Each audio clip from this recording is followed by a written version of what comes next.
Hi parents, today is Wednesday, September 2nd, and we started our day with attendance as usual, and I had about 4 students share. So some students did say that they threw away their All About Me after they presented, and of course I'll give them points because I heard them present, but just try to keep every paper and everything they do, just turn it into me, please, on those pickup days. All right, then we moved straight into math, because we had a lot to do for math today. So in there, week 3, 3rd grade math,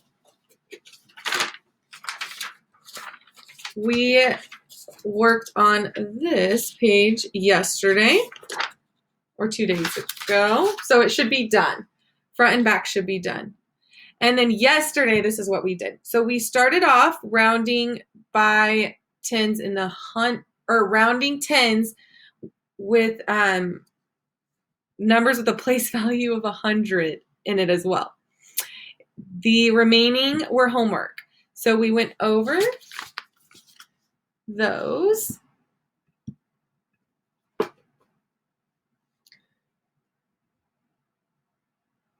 So this is the same as yesterday. I had students unmute who wanted to share.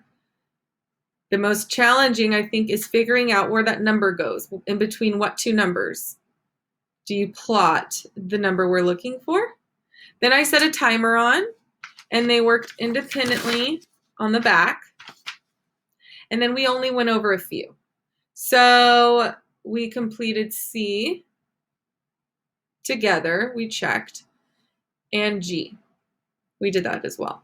So they need to finish this page if they did not do so already. Then, this is really important. So I noticed that what I was planning is what we would do normally in class, plus more paperwork, because I don't do a lot of paperwork. And I think it's just too much. So I did not hit everything I expected to hit, but I still want to go over it eventually this year. So please, I already tore it out a little bit, but after that hundreds chart, please, please, please tear this out and put it in their folder. Keep it in their folder for whenever I have them bring it out, please. And I will do another video explaining this as well. So then we moved on to rounding to the nearest 10. And we did whiteboard practice. So I will just do a couple. We did a lot more in class, but I will do a couple of the challenging ones. So in directions, your child and you need to make sure that you underline what the question is asking. Right now we're focusing on the tens place. So in the directions you find, okay, we're rounding to the tens place. So if I give 63, all right, we're rounding to the tens, so you are going to box the tens place first thing. Then you always point an arrow to the right number. Right off the bat, whatever you point to, which is the number to the right, it's a 0. So get that out of your brain. All right, I'm going to put a 0. Then you think to yourself, is 3 less than 5 or greater than 5? 3 is less than 5. If it's less than 5, your box number stays the same. So if the number you point to is less than 5, your box number stays the same. So 63 rounded to the tens place is 60.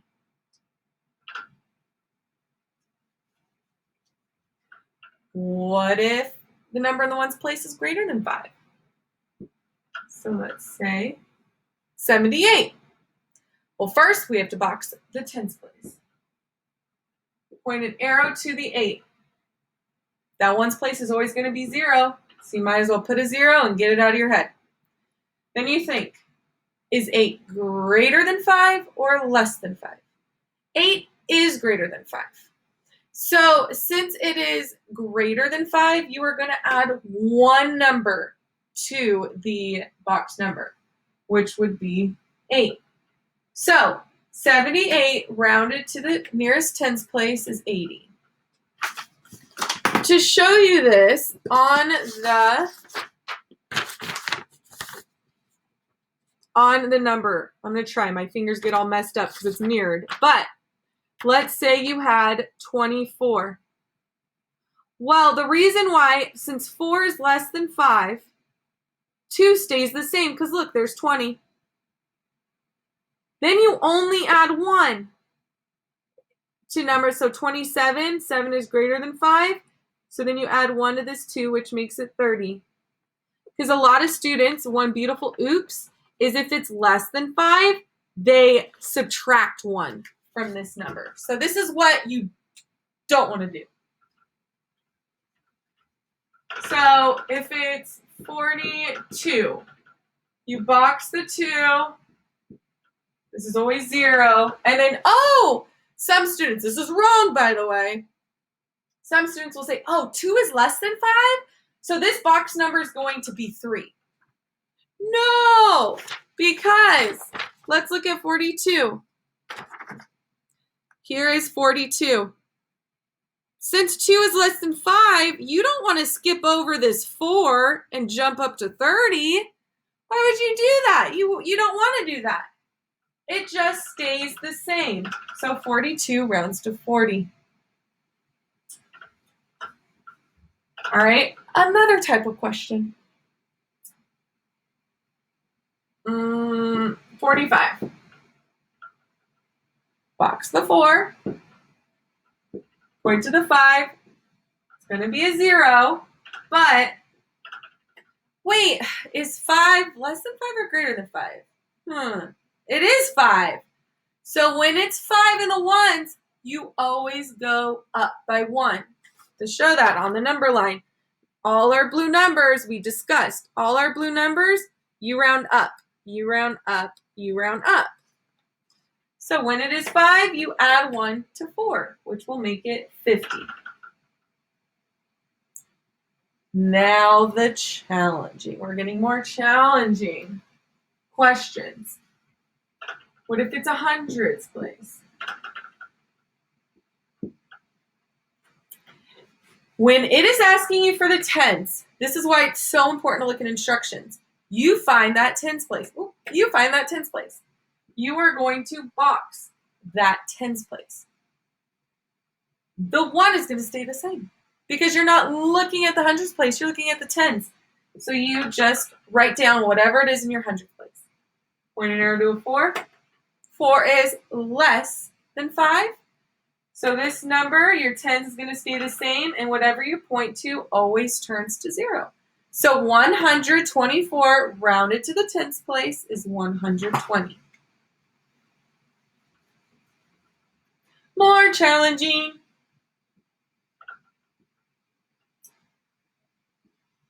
All right. We're looking for the tens place, so I'm going to box the tens place. The 6. Point to the 5. There's 2 rules that I know for sure. Whatever I point to is going to be 0, so I might as well make that 0. The hundred's going to stay the same, so everything to the left of the box, you just drop down. So all I need to figure out is this box number. Is 5 less than 5 or greater than 5? Remember, that's silly. If it's 5, you just always go up by 1. So 365 rounded to the tens place is 370. So we did whiteboard practice on that.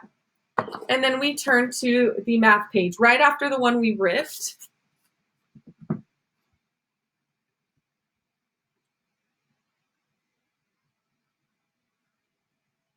And I had the students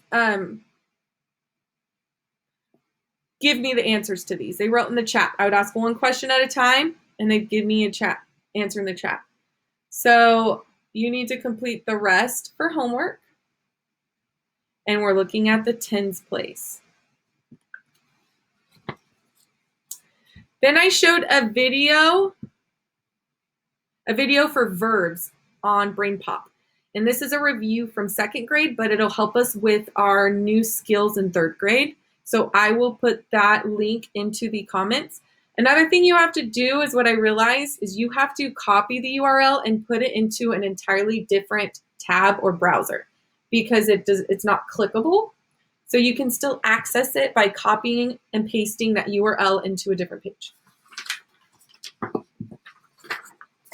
After we watched the verb, we pulled out our grammar book, week 3, 3rd grade grammar. And I'm sorry, pause, something just hit my brain, beautiful oops. Here, I want you to pause on this, and I'll send a picture out. Let me see if I can back up. Here are rounding rules. So if you want to pause and if this will help you with your math homework, don't worry about nearest 100. We're not doing nearest 100. We're just at nearest 10 right now. Okay. Now back to where we were. We already completed this. They should have completed this for homework. And then we're going to jump to what are you doing? So we just identified verbs. It was just review. So if your child hasn't done this yet, pause it and do it, and I'll show you our answers right now. So we just identified, we talked about how their action words, verbs are. They told me yes or no for every single word, and I would give them an example of how it was or was not a verb. And then they told me verbs. They wrote in the chat, or they called out, and they need to write just 5 of them down. They don't need to write them all, just choose 5. Then we moved on to the back page. So you flip it over once, and it is using is or are. So again, pause it right now if they didn't complete it and go over it with them. But we talked about how some of these are kind of, we're going to call it our fancy verbs, because tomorrow we're going to go over a fancy challenging word called predicate, because we already learned subject. And sometimes there's not a known verb in the sentence. So where the students are struggling with, ooh, how do I find the predicate? I don't see a verb that I know. And so is, are, was, and were can play a part and be that verb. Like, the bike is red. Well, I know bike is the subject, but what's the predicate? I don't see a verb. Well, in this case, is would be the verb. So the predicate would be is red. So that's why we're introduced this today. This worksheet doesn't really necessarily fall with the is, are, was, were, but it helped with the discussion. So I'll go over some of the discussion. So we use is when there is one thing being talked about. So when the subject is only one thing or person, we use are if it's more than one. I did it a little differently than just circle the right word. So we talked about it. We did pet cat or just cat is the subject. That's what the sentence is about. Then they chose, okay, cat is only one. So it's is. And then we practice with, okay, that is the verb in the sentence, is small. Small is not a verb. So that's our verb for the sentence. Anne and Jill is our subject. Since there's 2 people, we use are here. So that's our verb. Bike is our subject. It's only one bike. So we use is. We do not say are. We circled is as technically our verb because it will help us find our predicate when we start learning about that tomorrow. Dogs is our subject. Dogs, it's more than one. So we use are. Are running. So running is our verb. But with our predicate, we would start with are. Our subject is we's more than one, so we use are. Going to sleep. There's a lot of verbs in here, but the reason why I put a V up here is because when we go into subject and predicate, we would circle all of this, starting with are. Our subject is mom and dad, multiple people, so it's are at work. So it could start with are is why I put a V, because we would then circle all of it. That then led us to the very first page. So we did all of it together. None of it is homework, unless they didn't finish it. Then we went back to what happened. So put a circle around what happened in the sentence. What happened is our verb, but it's a statement of what happened. Again, I wanted to identify the subject and what happened, and then we identified the verb. They don't realize, but they are already circling the predicate. So our subjects, Bob and Sam, we circle what happened. Want a dog, our verb is want. The green sled. Sled is actually the subject. That's what the sentence is about. Went is our verb. And what happened is they went down the hill. I'll do one more. So boy is our subject. Well, what did the boy do? Ran on the sand at the beach. That's exactly what happened, but our verb is ran. So you can finish those up. After that, we then watched a video on sequence words and transition words. And this was really good. It's really important. We're going to use this a lot in 3rd grade, and I will put that video in the comment section as well. From there, I had them brainstorm. Brainstorm different sequence and transition words. And this is what they came up with. They didn't have to write this down. And we're going to add to this list if we find new ones along the ride of this distance learning. So those are some of our transition words that they came up with all on their own.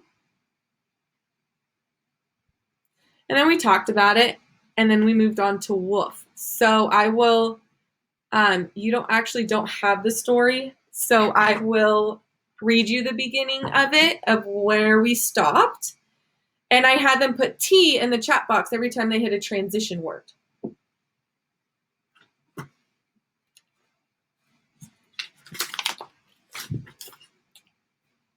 So woof is our story for this week and next week. I'm going to grab one of the children's book for next week. So Woof by Becky Bloom, illustrated by Pascal Byatt. And so I always look at the cover page in the about the story. So this is an illustration. Someone drew it. It's not a photograph. And I'm going to make a prediction on the title. I see they're very happy together. They're farm animals. They're very studious. They're reading a book, and they look happy.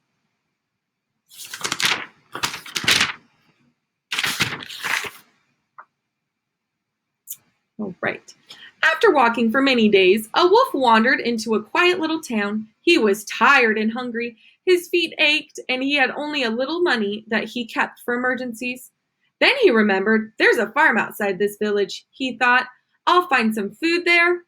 As he peered over the farm fence, he saw a pig, a duck, and a cow reading in the sun.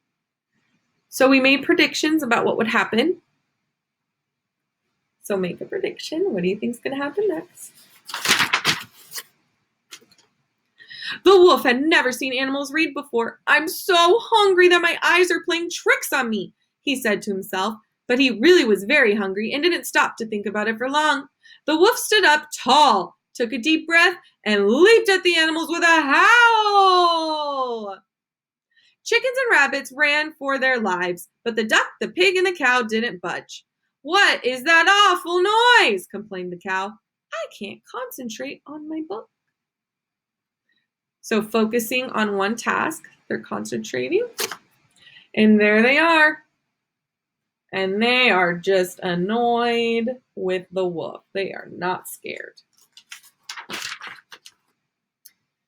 He looks pretty upset about it. Doesn't understand. Just ignore it, said the duck. The wolf did not like to be ignored. What's wrong with you? Growled the wolf. Can't you see I'm a big and dangerous wolf? I'm sure you are, replied the pig. But couldn't you be big and dangerous somewhere else? We're trying to read. This is a farm for educated animals. Now be a good wolf and go away, said the pig, giving him a push. So educated, remember, it's having knowledge of. So he's actually putting him down. The wolf was mean to them first, trying to intimidate them, scare them. And the pig's like, no, you don't seem smart. You don't seem like you have any knowledge. Get out of here. The wolf had never been treated like this before. Educated animals, educated animals, the wolf repeated to himself. This is something new. Well then, I'll learn how to read too. And off he went to school. The children found it strange to have a wolf in their class, but since he didn't try to eat anyone, they soon got used to him. The wolf was serious and hardworking, and after much effort, he learned to read and write. Soon he became the best in the class. So he practiced and got better at something, and in this case, he got better at reading.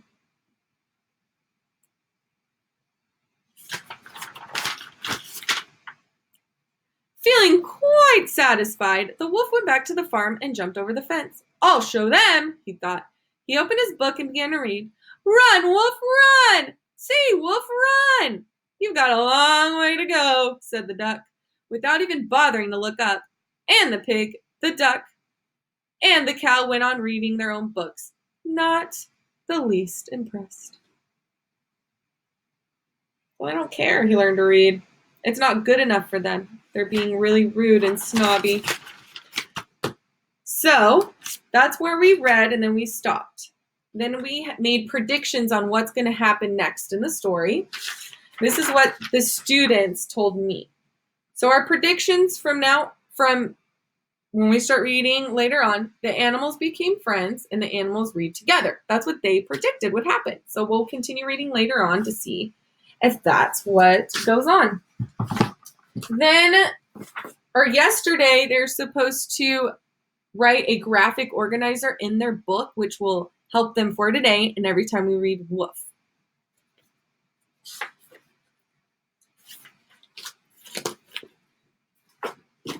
So I told them the meaning behind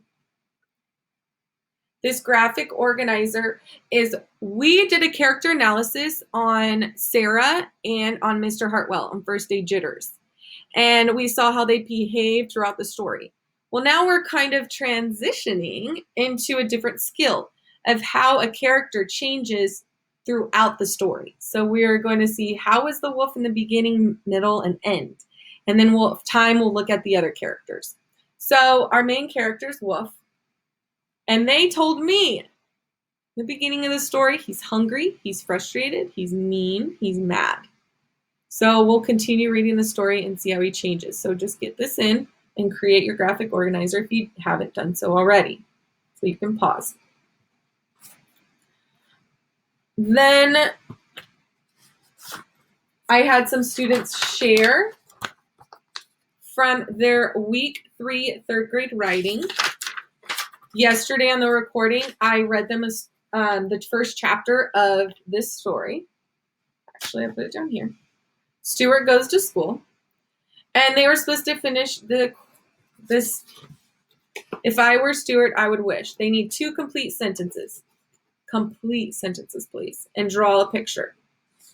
Then I read them chapter 2 today. I will actually find the read aloud, and I will put that URL in the chat as well.